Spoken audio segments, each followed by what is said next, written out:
नमस्कार, आप सभी का स्वागत है। और एक लेक्चर कल हम लगभग 40 मिनट का देखे थे। उम्मीद करता हूँ वो आप याद कर लिए होंगे। एक बार रिवीजन करेंगे और हम आज क्लास को आगे बढ़ाएंगे। ठीक है। मैंने ये आपको बोला था कि लाइव क्लास मंडे से चालू होगी, तो वो मंडे का आप वेट करें। तब तक जो वीडियो रिकॉर्ड कर रहे हैं उसको आप देखें। बोले सर ये वाला क्लास लाइव काहे नहीं ले रहे हो? तो देखिए, ये मैं लेटेस्ट रिकॉर्ड ही कर रहा हूँ, बट अभी भी इसको रिकॉर्ड कर रहा हूँ, है ना। तो लाइव क्लास में फिर आप डिस्टर्ब होंगे, किसी भी समय में लाइव आ जाऊंगा। तो एटलीस्ट इसको मैं रिकॉर्ड करके डाल रहा हूँ, तो उसको आपको देखना है। कल हम बात किए छत्तीसगढ़ का इतिहास।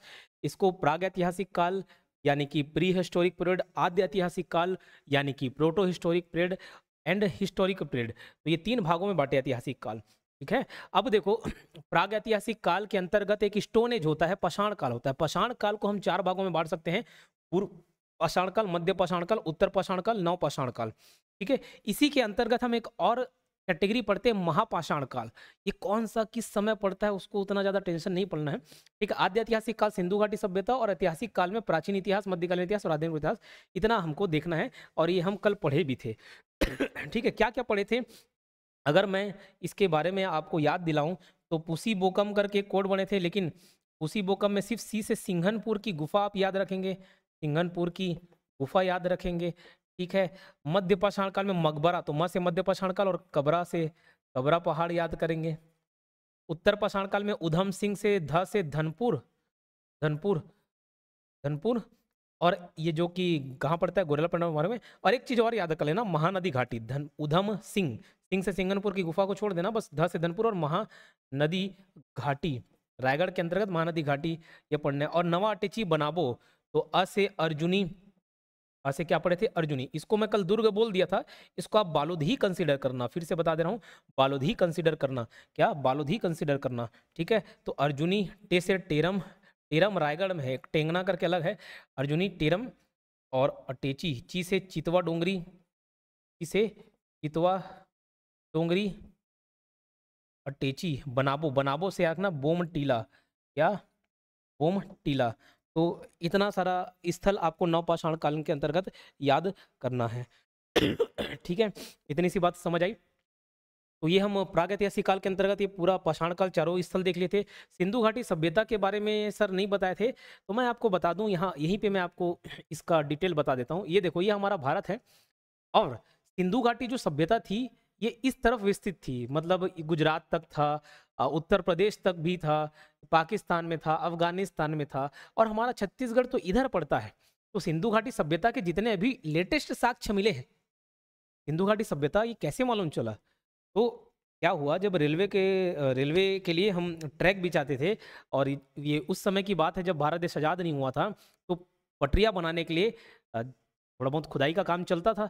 ठीक है। तो काम चलता था, देखे बीजीजी में ऐसे टीले बने हुए हैं।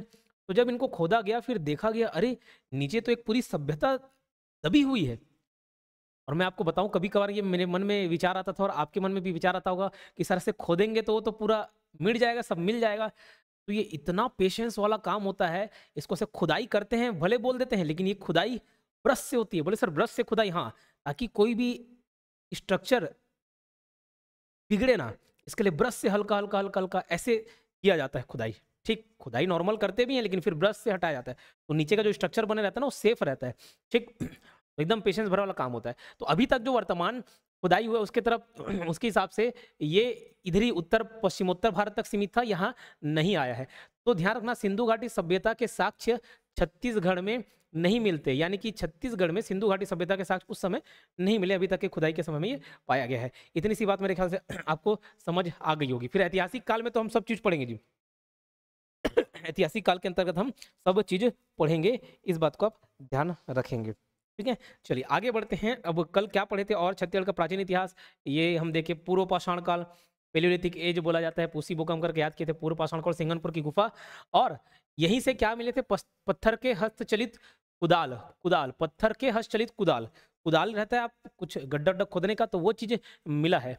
कहाँ पे मिला है? सिंगनपुर की गुफा में ही बोला है। सिंगनपुर को छत्तीसगढ़ का भीमबेटका कहा जाता है। ये चंवर ढाल पहाड़ी पर स्थित है।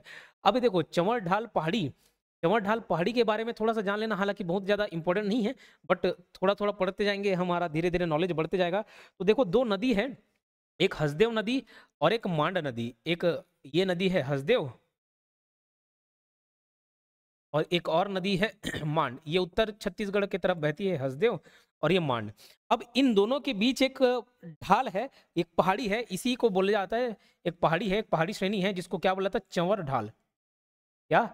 चंवर ढाल। तो जो चंवर ढाल है वो हसदेव और मांड नदी पर स्थित एक दोआब क्षेत्र, दो नदी के बीच का क्षेत्र दोआब क्षेत्र है, तो दोआब क्षेत्र पर स्थित एक पर्वतमाला है जिसको क्या बोलते हैं, चंवर ढाल। और चंवर ढाल के गिरिपाद पर्वत पर ये स्थित है। ठीक है, चंवर ढाल के भी अंतर्गत गिरिपाद पर ये स्थित है। ठीक है, इसकी खोज 1910 में एंडरसन ने की, सिंगनपुर एंडरसन ये सब देखे थे। इन शैलाश्रयों में स्थित मूर्तियां एवं शैलचित्र मैक्सिकन स्पेनिश मूर्तियों के सदृश दिखती है। मूर्तियां नहीं, जो शैलचित्र है रॉक पेंटिंग, वो वहां की जो भी मूर्ति बनाई जाती है स्पेनिश और मैक्सिकन, उसके सदृश दिखाई देती है। ये बात भी आप याद रखेंगे। तो मेरे ख्याल से ये चीज याद रखा हो गया होगा। चलो आगे बढ़ते हैं। थोड़ा रिवीजन भी करा रहा हूँ, कुछ और एक्स्ट्रा जो बच गया था वो भी बताते चल रहा हूँ। यन स्थान भी आप याद कर लेना है। ठीक है, छत्तीसगढ़ से याद किए थे, छ ग से छापा मारा, ग से गीधा, छत्तीसगढ़ी भाषा, भ से भंवर खोल, स से सोनबरसा, ये सब कोड देखो। और कभी भी पढ़ाई बहुत ज्यादा रोचक और मजेदार नहीं होती है ना, होती तो खुद से हम कर लेते। तो ये एकदम ज्यादा आपको एंटरटेनिंग लग जाएगा ऐसा कुछ नहीं है, लेकिन मैं इतना आपको गारंटी दे सकता हूँ बाकी टीचर के कंपैरिजन में, मैं आपको याद करा सकता हूँ, याद बेहतर तरीके से करा सकता हूँ कुछ ना कुछ कोड ट्रिक के माध्यम से। ठीक, चलिए। तो क्लास स्टार्ट करने से पहले ध्यान रखना, मतलब जब मैं पढ़ाना चालू किया उससे पहले कई ऐसे कोर्सेज किए हैं जिसमें मैं दिमाग की स्टडी से बेस्ट कोर्स रहते थे कि चीज़ें कैसी याद होती हैं, फिर याद कैसे कराया जाना है, कैसे स्टूडेंट का अटेंशन पाना है। ठीक, वो सब पर मेहनत किया है काफ़ी। तो इतना गारंटी दे सकता हूँ कि दूसरों से अच्छा और बेहतर तरीके से हम याद करा सकते हैं। ठीक इतनी सी बात समझ आई। चलो फिर मध्य पाषाण काल। अभी मध्य पाषाण काल में एक ही हम चीज याद किए थे, कबरा पहाड़ बताया था, मकबरा करके कबरा पहाड़, उसके बाद क ख ग घ और फिर भ र वाला गाड़ी गाली, ये सब क्या थे, क ख ग घ, ये सब के सब किसमें स्थित हैं, ये बस्तर के क्षेत्र हैं। तो कबरा पहाड़ रायगढ़। अब कबरा पहाड़ रायगढ़ के बारे में याद रख लेना, जैसे हम सिंगनपुर की गुफा को देखें कि वो कौन सी पहाड़ी पर स्थित थी। सिंगनपुर की जो गुफा है वो कौन सी पहाड़ी पर स्थित है, चंवर ढाला, चंवर ढाल के गिरिपाद। वैसी ये जो कबरा पहाड़ है, ये ध्यान रखना कौन से, कबरा पहाड़ गजमार, ध्यान रखना कौन से पहाड़ी पर स्थित है, अगर पूछा है तो गजमार पहाड़ी पर स्थित है। ठीक है, गजमार पहाड़ी पर ये स्थित है, गजमार पहाड़ी पर स्थित है। इतनी सी बात याद रहेगी। ठीक है, लाल रंग की चिपकली, घड़ियाल, फिर कुल्हाड़ी, सांबर आदि के चित्रकारी, लंबे फलक वाले औजार, ये सब औजार वगैरह भी प्राप्त हुए हैं। इन बात को भी आप ध्यान रखेंगे। ठीक, चलिए उसके बाद उत्तर पाषाण काल, उधम सिंह करके याद कर लिए, ये उधम उत्तर पाषाण काल, धनपुर महानदी घाटी, ये सब तो आप डेट याद रख लेना। फिर नव पाषाण काल के बारे में बात करें, नवा टेची बनाबो करके ये ट्रिक याद किए थे। अब ये देखो नवा पाषाण काल, ये 3 जिले के बारे में आपको पढ़ना है। क्या 3 जिले के, आपके 3 जिले के बारे में पढ़ना है। जैसे देखो बालोद, इसके अंतर्गत 3 जिले, बालोद, बालोद में 2 स्थल हैं, एक आपको अर्जुनी मिल जाएगा, अर्जुनी, एक अर्जुनी मिल जाएगा और एक चितवा डोंगरी मिल जाएगा। क्या? चितवा डोंगरी। ये एक मेरे YouTube शॉर्ट्स पर डाके देखना, YouTube शॉर्ट्स में बहुत सारे ऐसे ही साइट्स पर मैं बात किया हूं, तो एक बार YouTube शॉर्ट्स सारी लाइन से देखोगे ना तो बहुत सारी जानकारी भी मिल जाएगी। एक तो चितवा डोंगरी, ये चितवा डोंगरी पहले राजनांदगांव आंसर लेता था, लेकिन एक्चुअल में बालोद जिले में पड़ता है, बालोद जिले के डोंडी लोहारा तहसील में पड़ता है, उसमें उसका फोटो भी दिखाया मैंने। ठीक है, तो बालोद हो गया। और राजनांदगांव, राजनांदगांव में क्या पड़ेगा आपका, बोम टीला, बोम है बोम टीला, बोम टीला। ठीक है, राजनांदगांव में बोम टीला है। और एक रायगढ़ आपको पढ़ना है। ठीक, रायगढ़ में क्या है, टेरम है। तो ये 3 जिले आपको देखने हैं, इसको याद रखेंगे। और इसके अलावा बहुत सारे स्थल हैं रायगढ़ में, जैसे वो बेनीपाट, लेखापाड़ा, ये सब अलग अलग नाम याद किए थे। ठीक है, वो सब के सब किसमें हैं, रायगढ़ जिले में पड़ेंगे। ठीक, नवपाषाणकालीन संबंधित हैं। जो शैल चित्र प्राप्त हुए हैं उनकी बात कर रहा हूँ, जैसे लेखापाड़ा, ये सब कुछ कुछ नाम मैंने याद कराए थे, अभी पूरा एग्जैक्ट याद नहीं आ रहा है। ठीक, लेकिन एक बात यहाँ से क्या याद रखेंगे, रायगढ़ में सर्वाधिक शैल चित्र प्राप्त हुए हैं, रायगढ़ में सर्वाधिक शैल चित्र प्राप्त हुए हैं। इन बातों को हमको याद रखना है। ठीक, अब देखो, अब आगे हम बात करेंगे ये पाषाण घेरे, ये पाषाण घेरे सबों को दफनाकर, ये हो गया, ये पूरा ये 4 टॉपिक खत्म हो गया। फिर अलग से ये पाषाण घेरे मिले हैं, शवों को दफनाकर बड़े पत्थरों से ढक दिया जाता था। ठीक है, बालोद जिले के करीबदर, चिरचारी, सोरर, अर्जुनी, ये सब हम पढ़े हैं और ये पूरा बालोद जिले में है। आसपास के ही गाँव है। यहाँ पर आपको बहुत सारे क्या मिल जाएंगे, पाषाण घेरे मिल जाएंगे। क्या मिलेंगे, पाषाण घेरे मिल जाएंगे। ठीक, इसके अलावा और कुछ आप स्थल नोट कर सकते हैं, जैसे करीबदर, चिरचारी, सोरर, अर्जुनी, अर्जुनी बालोद में है, पढ़े थे। मुजगहन, कुलिया, और एक और चीज याद रखना, धनोरा। ठीक, एक और धनोरा, धनोरा एक स्थल याद रख लेना, लेकिन कंफ्यूज मत होना, धनोरा जो है वो बालोद में है और जो गढ़ धनोरा है वो कहाँ पे है, कोंडागांव जिले में है। कहाँ पे है, कोंडागांव जिले में है। इस बात को आप ध्यान रखेंगे। ठीक,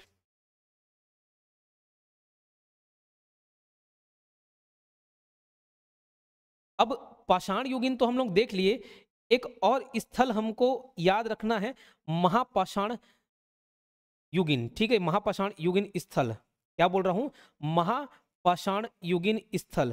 तो जो महापाषाण युगीन स्थल है उसका 2 क्षेत्र हम याद किए थे नीचे। क्या क्या देखेंगे आप, मल्हार और टेंगना। ठीक है, एक टेरम अलग है, टेंगना अलग है। तो जो टेरम है वो रायगढ़ वाला है, टेरम जो है वो रायगढ़ वाला है, और टेंगना भी है, अलग स्थल है, लेकिन वो भी कहाँ पे मिलेगा आपको, वो भी रायगढ़ में ही मिलेगा। कहाँ मिलेगा, रायगढ़ में मिलेगा। तो ये चीज आपको ध्यान रखना है। ठीक,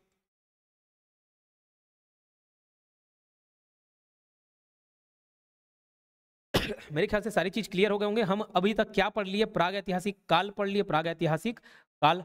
प्राग ऐतिहासिक काल के अंतर्गत ही क्या पढ़े थे, पाषाण काल। पाषाण काल के अंतर्गत 4 प्रकार के काल देखे। 4 प्रकार के काल कौन कौन सा, पूर्व पाषाण काल, मध्य पाषाण काल, उत्तर पाषाण काल, नव पाषाण काल। उसके बाद एक और पाषाण युगीन हम पढ़ते हैं, वो कौन सा काल है, महापाषाण काल। ठीक है, महापाषाण काल। और महापाषाण काल में बिलासपुर के मल्हार और रायगढ़ के टेंगना जिले में या इस स्थल में हमको साक्ष्य मिले हैं। ठीक, इतनी सी बात याद रहेगी आपको। चलिए, उसके बाद देखो प्राग ऐतिहासिक कालीन स्थल और उनकी विशेषताएं। तो इतना सारा हम डिटेल देखे थे, इसको बढ़िया ट्रिक वगैरह से भी हम याद किए थे। तो ये सब के सब आपको पॉइंट को याद रखना है। ठीक, क्लियर।